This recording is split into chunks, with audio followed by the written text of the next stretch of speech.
Hi friends, ഞാൻ നിങ്ങളോടൊപ്പം പുണ്യവർമ്മ സൈനിധ്യൻ the share market review പരിപാടിയുമായിട്ട്. നമ്മൾ പ്രാവശ്യം കൊണ്ടുവരുന്ന ഒരു കാര്യം എന്ന് പറഞ്ഞാൽ പല സുഹൃത്തുക്കളും പലപ്പോഴും ചോദിക്കാറുണ്ട്, പ്രത്യേകിച്ചും തുടക്കക്കാരായിട്ടുള്ള നിക്ഷേപകർ ചോദിക്കുന്ന ഒരു കാര്യമാണ്, മ്യൂച്വൽ ഫണ്ടിലാണോ അതല്ല ഷെയറുകൾ ഓഹരികളിൽ നിക്ഷേപിക്കുന്നതാണോ കൂടുതൽ ലാഭകരം എന്നുള്ളതാണ് സംശയം. പക്ഷെ അത് ഒറ്റയടിക്ക് അങ്ങനെ പെട്ടെന്ന് ഉത്തരം പറയാൻ പറ്റിയൊരു കാര്യമല്ല. അത് വളരെ നിരീക്ഷണങ്ങളിലൂടെ മാത്രം, റിസർച്ചുകളിലൂടെ മാത്രം സ്റ്റഡി ചെയ്തിട്ട് സ്വയം തന്നെ ഓരോരുത്തരും സ്റ്റഡി ചെയ്ത് കണ്ടെത്തേണ്ട ഒരു വിഷയമാണത്. ഒരാൾ ശരിക്കും മറ്റൊരാൾക്ക് പറഞ്ഞു കൊടുക്കേണ്ട കാര്യമല്ല. ഇത് പല ടിപ്പുകളും നമുക്ക് കിട്ടാറുണ്ട് മാർക്കറ്റിൽ, സോഷ്യൽ മീഡിയ വഴിക്കും മറ്റു പല ടിപ്പുകളും ബ്രോക്കേഴ്സും അല്ലാത്തവരായിട്ടുള്ള ആളുകളും കുറേ ടിപ്സുകൾ തരാറുണ്ട്. പക്ഷേ ഈ ടിപ്പുകളൊന്നും ശരിക്കും ഉദ്ദേശമായിട്ട് വർക്ക് ചെയ്യണമെന്നില്ല. കാരണം ഓരോരുത്തർ തിരഞ്ഞെടുക്കുന്നതും ഫണ്ടുകളാണെങ്കിലും അതല്ല ഷെയറുകളാണെങ്കിലും അവരുടെ ഓരോരോ ഉദ്ദേശ ലക്ഷ്യങ്ങൾ, മക്കളുടെ വിദ്യാഭ്യാസം, അതല്ലെങ്കിൽ മറ്റ് കല്യാണ കാര്യങ്ങൾ, മറ്റു പല കാര്യങ്ങൾ, വാഹനങ്ങൾ വാങ്ങിക്കുക, വീട് വയ്ക്കുക, പല കാര്യങ്ങളുണ്ട്. അപ്പോൾ അതിൻ്റെയൊക്കെ പ്ലാനിങ്ങിലൂടെ വേണം ചെയ്യാൻ വേണ്ടിയിട്ട്. പക്ഷേ ഈ ടിപ്സ് തരുന്ന അതും കൂടി തമ്മിൽ യോജിച്ചോളണമെന്നില്ല. പിന്നെ ട്രേഡിങ്ങിലുള്ള ടിപ്സ് തരുന്ന ഇപ്പോൾ ഓപ്ഷൻ ട്രേഡിംഗ് ഒക്കെ ആണെന്ന് പറഞ്ഞു കഴിഞ്ഞാൽ അത് മാർക്കറ്റിൻ്റെ വ്യതിയാനങ്ങളുണ്ടാകുമ്പോൾ അത് ചിലപ്പോൾ ലിവറേജ് ഒക്കെ എടുത്തിട്ടാകും.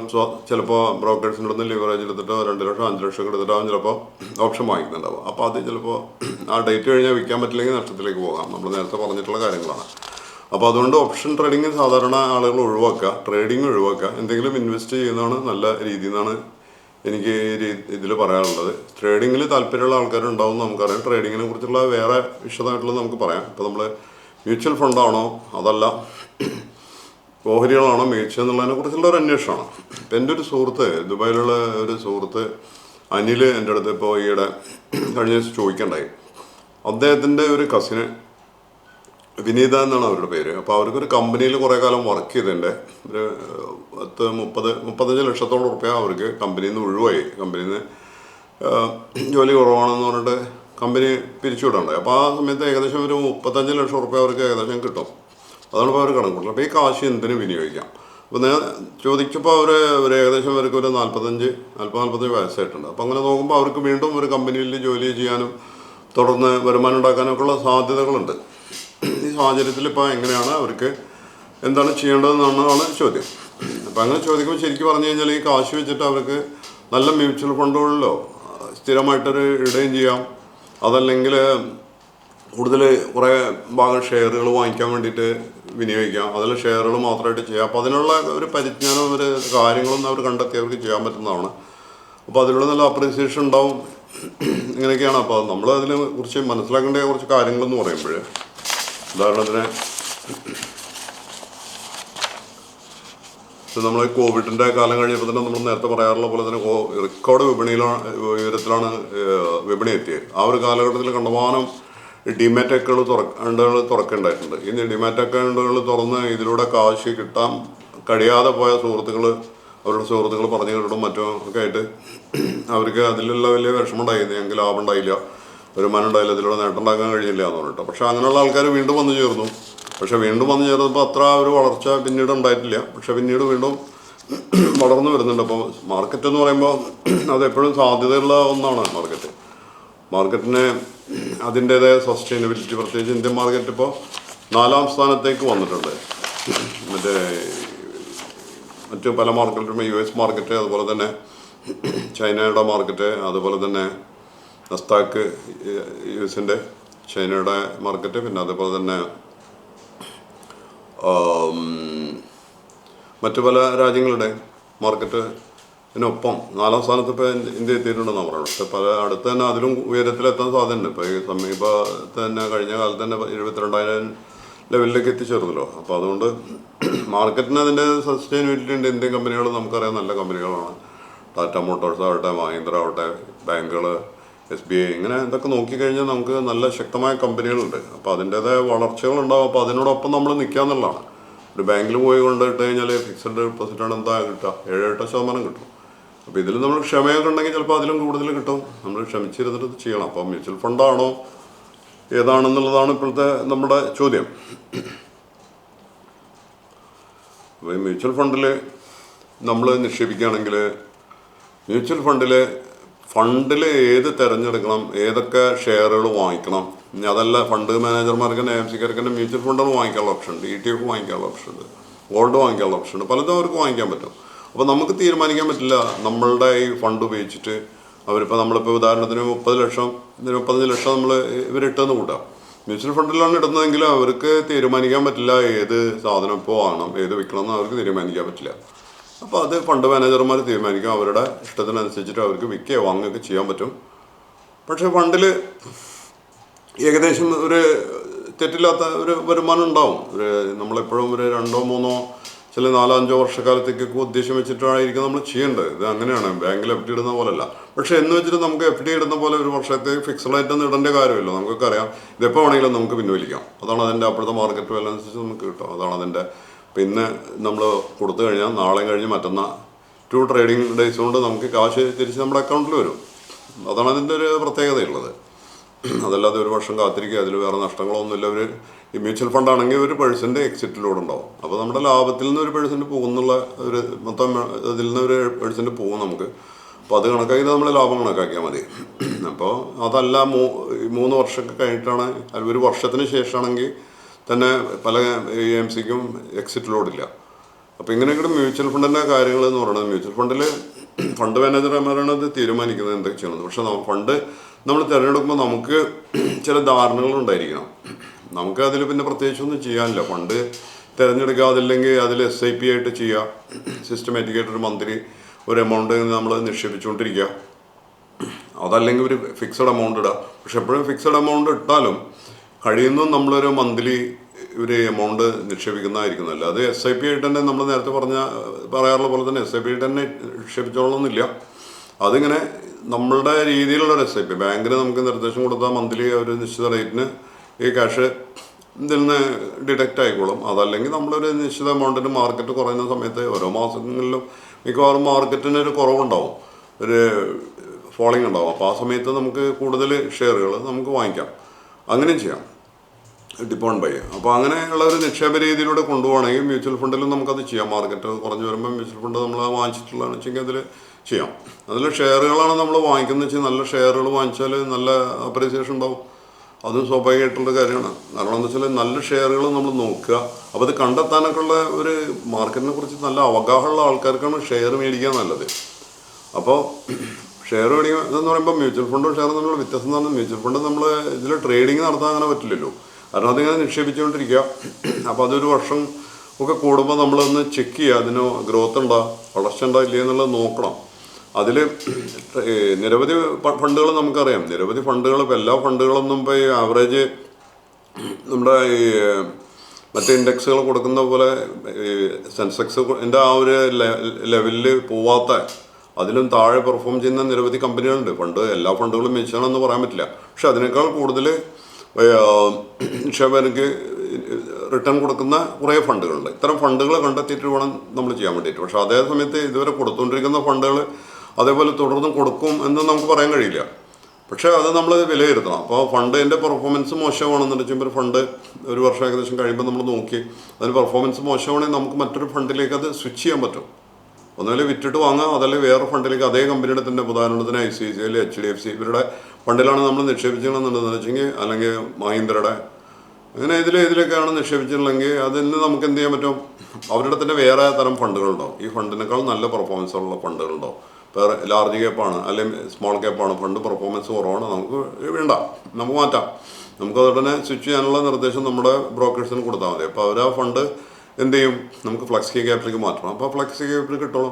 അപ്പോൾ മികച്ച ഫണ്ടുകളുടെ പ്രവർത്തനങ്ങൾ നമ്മൾ നോക്കണം, ഫണ്ടുകളാണ് ഇടുന്നതെന്ന് വെച്ചെങ്കിൽ. അതേപോലെ തന്നെ ഫണ്ടുകളിൽ നമുക്ക് ട്രേഡിങ് നടക്കുന്നില്ല എന്ന് പറഞ്ഞ പോലെ തന്നെ ഇത് ഫണ്ടുകളിൽ നമുക്ക് നല്ല ലാഭം കിട്ടും. അപ്പോൾ അതിനെക്കുറിച്ച് നമ്മൾ രക്ഷണപരമായിട്ട് തന്നെ പ്രവർത്തിക്കണം. ഫണ്ടുകൾ നല്ല മികച്ച പെർഫോമൻസിൽ നിൽക്കുകയാണ്. അപ്പോൾ നമുക്കൊരു 20% ലാഭം അല്ലെങ്കിൽ 30% ലാഭം, നല്ല ലാഭത്തിലെത്തി നിൽക്കുന്നുണ്ട്. നമ്മൾ കുറച്ച് നേരം നിക്ഷേപിച്ചുകൊണ്ടിരിക്കുന്ന ഒരാളാണെങ്കിൽ നമ്മൾ ചെയ്യേണ്ട ഒരു കാര്യം എന്ന് വെച്ച് കഴിഞ്ഞാൽ, നമ്മളത് ചിലപ്പോൾ അതിൻ്റെ എക്സിറ്റ് 1% ഒന്നും നോക്കേണ്ട കാര്യമില്ല. ചിലപ്പോൾ ഒരു വർഷമായിട്ടുണ്ടാവും, അല്ലെങ്കിൽ കൂടുതലായിട്ടുണ്ടാവും. നമ്മൾ നല്ല ലാഭത്തിൽ നിൽക്കണതിന് എക്സിറ്റ് പോയിക്കോട്ടെ, 1% പോയാലും എന്താ കുഴപ്പം. അപ്പോൾ നമ്മൾ ആ ലാഭം എടുക്കണം. ലാഭം എടുത്തിട്ട്, കാരണം മാർക്കറ്റ് 72,000-ലെത്തിയൊക്കെ പലരും വിൽക്കാത്ത ആൾക്കാരുണ്ടാവും. മ്യൂച്വൽ ഫണ്ടാണ് വിറ്റിൽ കുഴപ്പമൊന്നുമില്ല. പക്ഷേ വിറ്റ് അതിൻ്റെ ലാഭം എടുത്ത് കുറഞ്ഞു വരുമ്പോൾ, മാർക്കറ്റ് താഴോട്ട് വരുന്നതിനനുസരിച്ചിട്ട് നല്ല മ്യൂച്വൽ ഫണ്ടിൽ കുറേശ്ശെ നിക്ഷേപിക്കുക. ആദ്യം ഒരു തുക കൊണ്ടിട്ട് പിന്നെ ഓരോ മാസം പിന്നെ വീണ്ടും കുറച്ചിലുണ്ടാവും ഓരോ മാസങ്ങളിൽ. കുറവുണ്ടാകുന്ന സമയത്ത് കുറേശ്ശെ നിക്ഷേപിക്കുക. ആ ഒരു ടെക്നിക്ക്, ആ സ്ട്രാറ്റജി ആയിരിക്കും നല്ലതെന്നാണ് എൻ്റെ ഒരു അനുഭവത്തിലൂടെ പറയുന്നത്. പിന്നെ മറ്റൊരു പ്രധാന കാര്യം, നമ്മൾ നേരത്തുള്ള എപ്പിസോഡിലെല്ലാം പറഞ്ഞ പോലെ നമ്മളിത് ആരെയും ഏതെങ്കിലും സ്റ്റോക്കുകൾ നിർദ്ദേശിക്കുന്നില്ല, റെക്കമെൻഡേഷനല്ല. അപ്പോൾ അത് സ്വയം അന്വേഷിച്ച് നമ്മുടെ ഫണ്ട് മാനേജർമാരുടെ അടുത്തോ അതിൽ വിദഗ്ധന്മാരുടെ അന്വേഷിച്ച് ചെയ്യേണ്ട കാര്യങ്ങളാണ്. പക്ഷേ നമ്മൾ പറയുന്നത് എന്താ വെച്ചാൽ, എൻ്റെ കുറേ വർഷത്തെ 20 വർഷത്തെ നമ്മൾ മാർക്കറ്റിലുള്ള റിസർച്ചും കാര്യങ്ങളും വിവിധ AMCകളും ഒക്കെ ആയിട്ട് ICICI ഡയറക്റ്റ്, അതുപോലെ തന്നെ ജിറോദ, അങ്ങനെ പല ഇതുമായിട്ടുള്ള റിസർച്ചിൻ്റെ അടിസ്ഥാനത്തിലാണ് നമ്മളിത് പറയുന്നത്. പിന്നെ 4-5 സർട്ടിഫിക്കറ്റുകളും കിട്ടിയിട്ടുണ്ട്. ഇൻഡസ്ട്രിയുടെ ചാർട്ട് അനാലിസിസ്, ടെക്നിക്കൽ അനാലിസിസ്, ഇങ്ങനെ കുറേ നമുക്ക് ഇത് കിട്ടിയിട്ടുണ്ട്. അപ്പോൾ അതിൻ്റെ അടിസ്ഥാനത്തിൽ ഇത് വിലയിരുത്തിക്കൊണ്ടാണ് പറയുന്നത്. അപ്പോൾ നിങ്ങൾക്ക് അതുകൊണ്ട് ഗുണമുണ്ടാവും. നിങ്ങളതിനെ സ്വയം പഠിച്ച് അത് മനസ്സിലാക്കിയിട്ട് ചെയ്യണമെങ്കിൽ അതുകൊണ്ട് ഉള്ള ഗുണങ്ങളുണ്ടാകും. ഞാൻ നേരത്തെ പറഞ്ഞ പോലെ തന്നെ നമ്മളുടെ ഫ്യൂച്ചർ എന്താണ്, ഏത് കാര്യത്തിനാണ്, ഇപ്പോൾ നമ്മളൊരു വണ്ടി വാങ്ങേണ്ട കാര്യത്തിനാണ് ഇൻവെസ്റ്റ് ചെയ്യുന്നത്. അപ്പോൾ നമ്മൾ പെട്ടെന്ന് ഒരു ദിവസം പോയിട്ടൊരു വണ്ടി വാങ്ങിക്കാൻ പറ്റുമോ? അപ്പോൾ നമ്മൾ എന്ത് ചെയ്യും?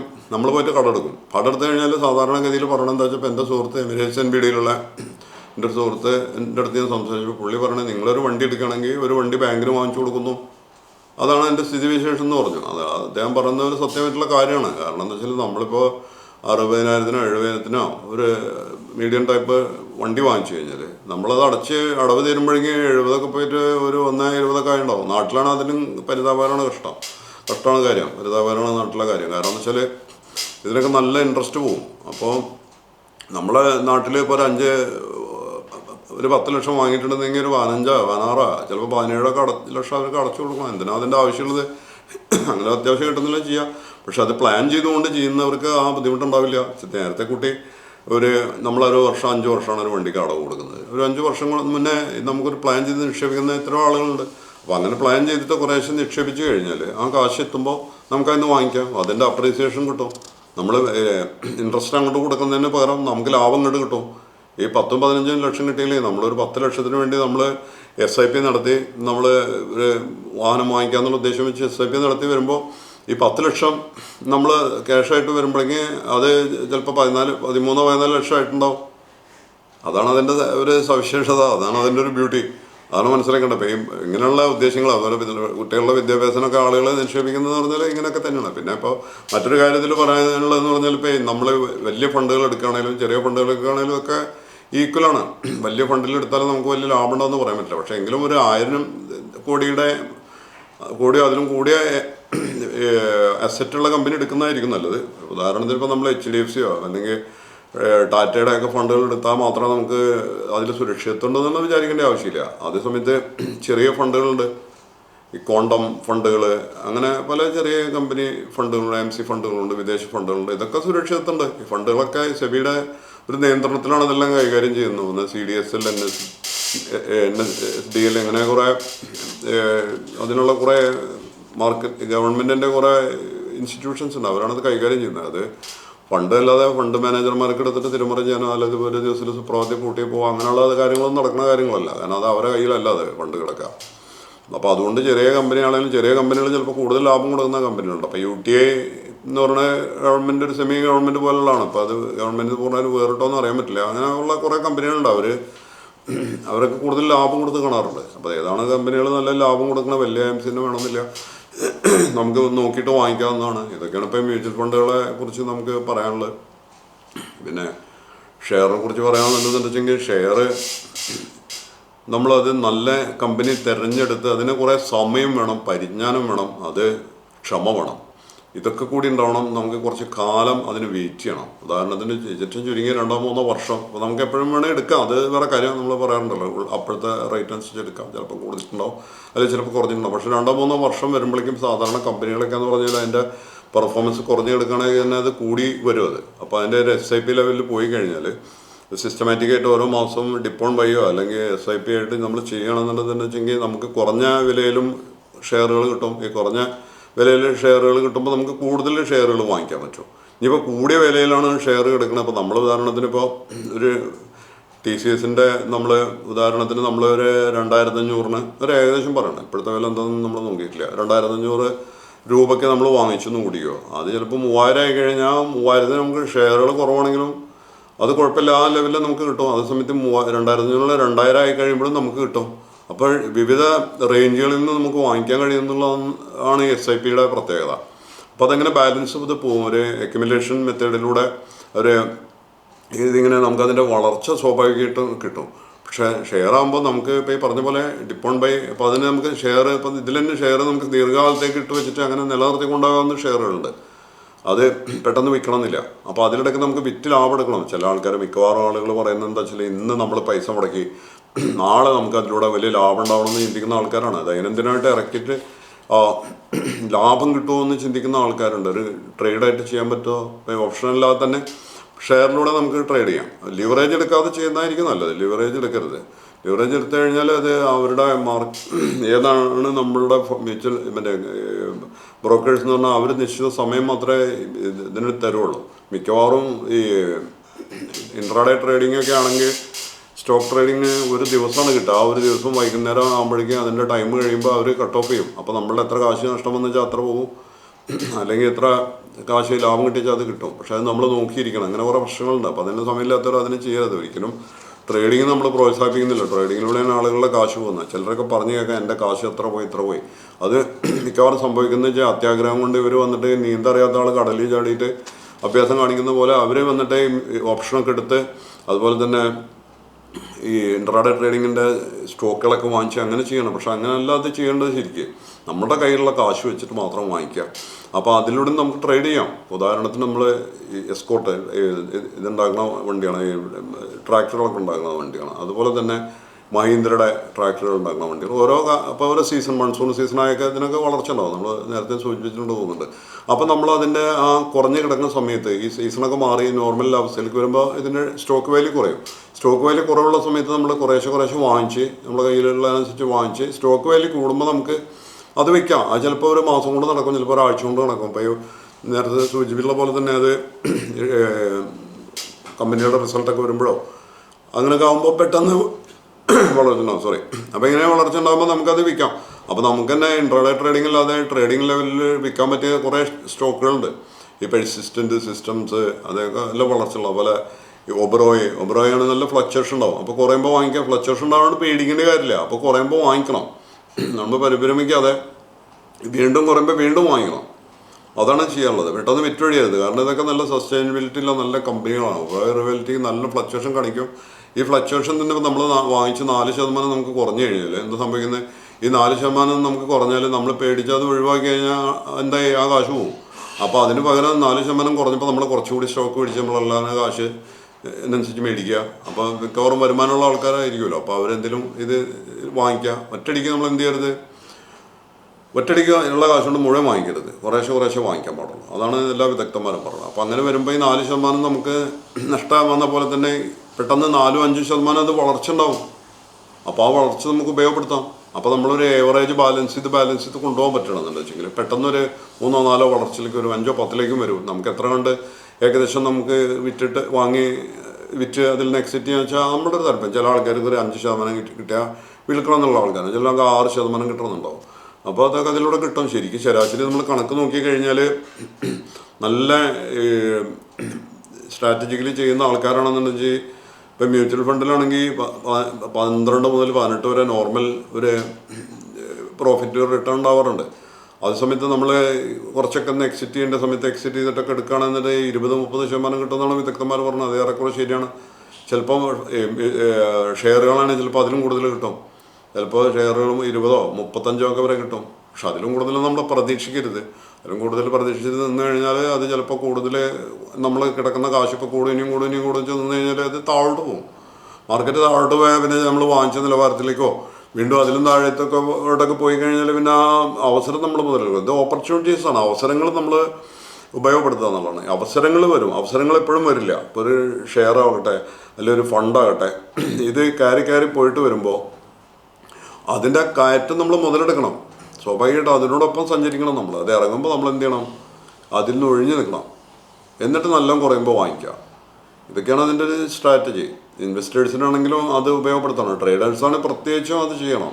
ചിലപ്പോൾ 2-4% നഷ്ടം ഉണ്ടെങ്കിൽ, അപ്പോൾ ട്രേഡേഴ്സിൻ്റെ കാര്യം ഞാൻ പറയണം. അപ്പോൾ കുറച്ച് വാങ്ങിച്ചിട്ട് കുറഞ്ഞ സമയത്തിന് ട്രേഡ് ചെയ്യുന്ന ആൾക്കാർ, അപ്പോൾ 3-4% കുറവ് വരണമെന്ന് വെച്ചെങ്കിൽ ഒഴിഞ്ഞു പോകണമെന്ന് തോന്നുന്നു. ഇതിന് ഇനിയും താഴോട്ട് പോകുകയാണെങ്കിൽ വിറ്റിട്ട് വീണ്ടും താഴോട്ട് വരുമ്പോൾ നല്ല താഴോട്ട് വരുന്ന ഒരു സമയത്ത് വാങ്ങിക്കുക. ഒരു പിരമിഡിങ് മെത്തേഡിലൂടെ അതിൻ്റെ ടെക്നിക്കൽ അനാലിസുകളൊക്കെ നോക്കിക്കഴിഞ്ഞാൽ നിങ്ങൾക്കത് കിട്ടും. അതിൻ്റെ ഇത് ബൈ എപ്പോൾ ചെയ്യാം, സെല്ലപ്പം ചെയ്യാം എന്നുള്ളതിൻ്റെ കുറച്ച് ചാർട്ടുകൾ നമ്മൾ പഠിച്ചു കഴിഞ്ഞ് കഴിഞ്ഞാൽ അതിൻ്റെ സോണുകളുണ്ട്.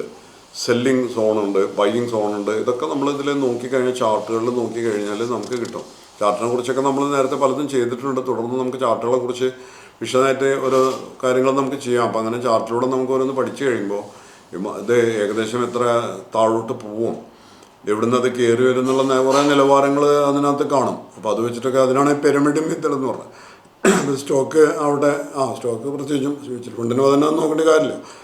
സ്റ്റോക്ക് ഇങ്ങനെ കുറേശ്ശെ കയറി വരുമ്പോൾ ഒരു പിരമിഡിങ് മെത്തേഡിലൂടെ നമ്മൾ അതിലിങ്ങനെ SIP അല്ലെങ്കിൽ ഡിപ്പോൺ ബൈ ചെയ്ത് കഴിഞ്ഞാൽ അതിലൂടെ നല്ല ഒരു പ്രതീക്ഷയ്ക്ക് വെക്കേണ്ടത് നമുക്കൊരു ലാഭം കിട്ടും. പിന്നെ നമ്മളെപ്പോഴും ഇതിൽ ചിന്തിക്കേണ്ടത് ഇതിലൂടെ ലാഭം കിട്ടുമോ, മ്യൂച്വൽ ഫണ്ടാണല്ലോ ഓഹരികളാണല്ലോ ഇതിലൂടെ ലാഭം കിട്ടുമെന്ന് ചോദിച്ചു കഴിഞ്ഞാൽ അത് നമ്മൾ റിസ്ക് റിവാർഡ് റേഷ്യോ നോക്കി ആൾക്ക് എത്ര റിസ്ക് എടുക്കാം, ഏത് ഫണ്ടുകൾ വാങ്ങണം, അതൊക്കെ ശരിക്കും മനസ്സിലാക്കി, അല്ലെങ്കിൽ ഏത് സ്റ്റോക്കുകൾ വാങ്ങിക്കണം, അതൊക്കെ ശരിക്കും മനസ്സിലാക്കി പഠിച്ച് ചെയ്യുകയാണെങ്കിൽ, ക്ഷമയോടെ ദീർഘകാലത്തേക്ക് ചെയ്യുകയാണെങ്കിൽ നല്ല ഫണ്ടുകളിലോ നല്ല സ്റ്റോക്കുകളിലൊക്കെ ചെയ്താൽ രണ്ടും നല്ലതാണ്. സ്റ്റോക്കാണോ അല്ലെങ്കിൽ മ്യൂച്വൽ ഫണ്ടാണോ നല്ലതെന്ന് വെച്ചാൽ രണ്ടും നല്ലതാണ്. പക്ഷേ അധികം സമയമില്ലാത്ത ആൾക്കാർക്ക്, കൂടുതൽ ഇതിനൊന്നും മെനക്കെടാനൊന്നും സമയമില്ലാത്ത ആൾക്കാർക്ക് ഫണ്ടാണ് നല്ലത്. കാരണം അവർക്കൊന്നും നോക്കേണ്ട കാര്യമില്ല. ഫണ്ടുകൾ ഇങ്ങനെ വാങ്ങിക്കുക, മാർക്കറ്റിൽ കുറയുമ്പോൾ ഫണ്ട് കൂടുതൽ വാങ്ങിക്കാം. അപ്പോൾ അതുപോലെ തന്നെ അത് ഒരു കൊല്ലത്തിലിടയ്ക്കൊക്കെ ശരിക്കും നോക്കിയാൽ മതി. ആ നോക്കുന്ന സമയത്ത് പ്രകടനം മോശമാണെങ്കിൽ വേണമെങ്കിൽ അത് സ്വിച്ച് ചെയ്ത് വേറെ നിലയ്ക്ക് നേരത്തെ പറഞ്ഞ പോലെ തന്നെ നമുക്ക് മാറ്റാവുന്നതാണ്. ഇത്തരം കാര്യങ്ങളൊക്കെയാണ് ഇപ്പോൾ നമുക്കിതിൽ പറയാനുള്ളത്. എല്ലാവരും നമ്മളതിൻ്റെ സാമ്പത്തിക സാക്ഷരതയുടെ ഭാഗമായിട്ട് നമ്മളിത് ചെയ്യുന്നതെന്ന് നമുക്കൊക്കെ അറിയാം.